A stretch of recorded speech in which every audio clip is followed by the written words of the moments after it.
And Donald Trump once campaigned on a pledge, or rather a boast, to end the war in Ukraine in 24 hours.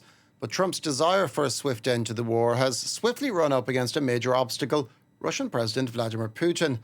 Putin, Russia's paramount leader for the past quarter century, insists on dictating terms and doing things at his own pace. He also has a long record of signing agreements only to break them when it suits him, while claiming he's doing nothing of the sort. So as Trump tries to broker peace, the question is, will this time be any different? Joining me now is our international affairs correspondent, Doug Herbert. Spoiler alert, no, they will not. We may as well end it now. There you go. More seriously, I'd like to start by looking at Putin's track record when it comes to these ceasefires and international agreements. Is there any reason to believe he's negotiating in good faith now? Once again, not to be glib, but no. Look, skeptics who look at Putin's record over the past quarter century say that the pattern is crystal clear. Ceasefires are not peace deals. They are stalling tactics. They are a record of buying time, weakening opponents, and extracting concessions. Let's look at the record. I want to just bring up, and maybe we could keep it on the screen, just a little checklist I made of past broken promises by Vladimir Putin. First one dating back, Georgia, 2008. Look, you can make a list of 10 or 20. I chose 4 or 5.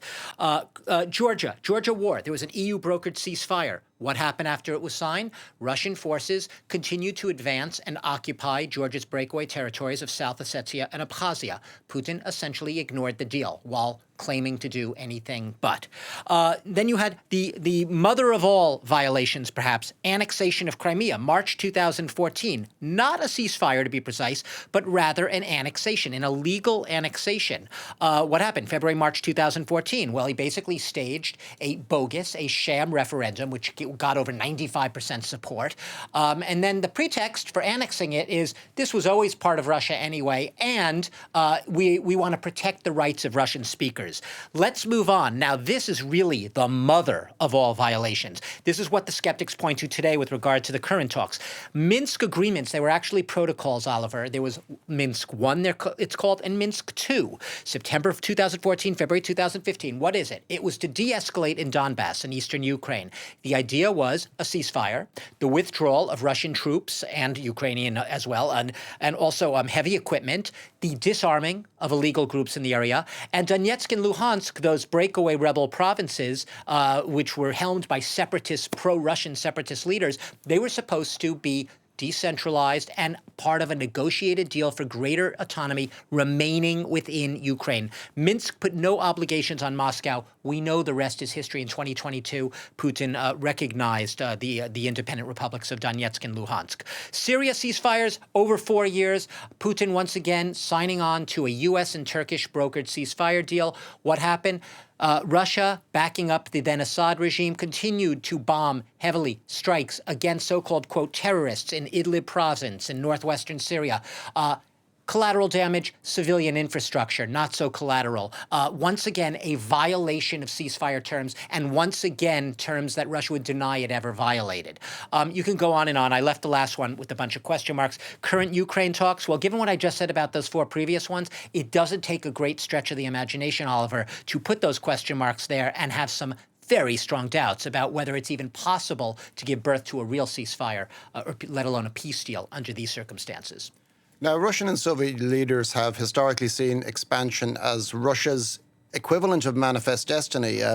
Putin appears to be following in their footsteps, proving that, once again, Russia's borders, as he once joked to a small child, don't end anywhere. Absolutely. I just want to show our viewers this original tweet. It was tweeted by the BBC's Moscow correspondent, Steve Rosenberg, back in January 2024. He was, can we bring it up? He spotted this billboard, an electronic billboard on a roadside in Moscow. We'll find it somewhere.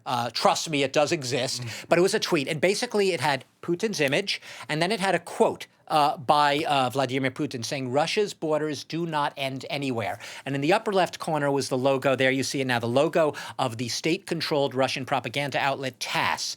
Now, that that quip was made by Putin in response to a Russian schoolboy, 9-year-old schoolboy, at a Russian Geographical Society event back in 2016. Putin asked the school child, where do Russia's borders end? And the school child astutely said, well, at the Bering Strait, which is beyond which lies the U.S. And Putin jokingly then said this, actually, Russia's borders never end, ha, ha, ha. The thing is, it's not actually a joke. You look back, not just through Putin's own statements, you look back through Russian history. I jotted down Catherine the Great, right, an expansionist empress, if ever there was one, 18th century. She expanded Russia's borders, and she wrote, I have no way to defend my borders but to extend them. That might seem like perverse logic, but it reflects this Russian sense of what you were talking about, this manifest destiny, Oliver. This sense that Russia is not a nation state. Russia is a civilizational power with a destiny and almost a duty to expand its influence and project itself across the Slavic world, but go one step further and challenge the West. You look at Russian imperialist thinkers throughout history, Danilevsky, Udalov. You look at all of them, they have this same strain of thought, this manifest destiny. You could say, well, what's different between that and the Western colonialism, colonizing, expanding? Well, Russia never had to cross oceans. It's done it in a landlocked landmass, expanding outward in all directions, to the southern Caucasus, across Siberia, and under the Soviet regime, westward towards Eastern and Central Europe. So this is embedded in the Russian DNA. And I'll just leave you with the thought that Putin himself, in an oft-quoted treatise that he wrote in July 2021. It was called On the Historical Unity of Russians and Ukrainians. He wrote, black on white, he basically denied the existence of Ukraine as a sovereign nation. And he wrote, I am confident that the true sovereignty of Ukraine is possible only in partnership with Russia. It doesn't take a great leap to see where that line is going. Only in partnership with Russia. That provides a pretext and a justification for an invasion, which Putin would claim is in not just Russia's interest, but Ukraine's interest, because together they are stronger. Now, where does this leave Trump's hopes of a near-term Ukraine ceasefire? Is Putin basically setting another trap? Well, not to rain on any hopes of a peace deal or ceasefire, but essentially they're in the rubbish bin right now. And the reason I say that, Oliver, is once again based on everything that we've seen from Putin's worldview, his thinking, and his deeply embedded conviction. He honestly believes it. He's not lying. He's not making it up, that Ukraine is not a viable, sovereign, or independent state with its own justification for being. Given that, he will continue. And we've seen this reported in the Russian press in recent days. And the Kommersant newspaper, a very respected, as much as state-controlled Russian papers can be respected still, but a respected newspaper in Russia, in the business community especially, basically saying that he will not rest until he gets recognition from Trump and the United States of the 4 annexed regions that were annexed during this war. And prior to that, the Crimea annexation. Putin believes that they are rightfully Russia's and that they need to be Russian, and then perhaps we can talk. But you could go one step further.